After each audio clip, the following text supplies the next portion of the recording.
Hi, my name is Nara. Welcome to Faithful Fridays. Today I'll be reading in the book of 1 John chapter 3 verse 18. It says, "Dear children, let us not love with words or speech, but with actions and in truth."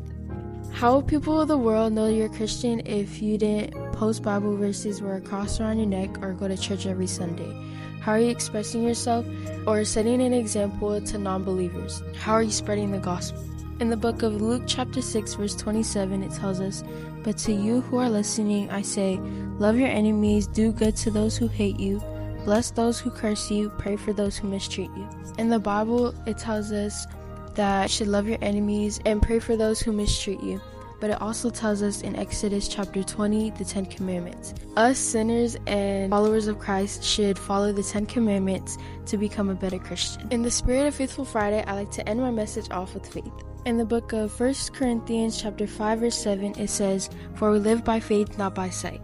In the book of Thessalonians chapter 3 verse 3, it tells us, "But the Lord is faithful, and he will strengthen you and protect you from the evil one." Even in trials and tribulations, God will always be there to protect you. Even when you feel farthest away from him, you need to trust in him, stay prayed up, and he will guide you. Thank you for joining us. Have a blessed Faithful Friday. Jesus loves you, and God bless.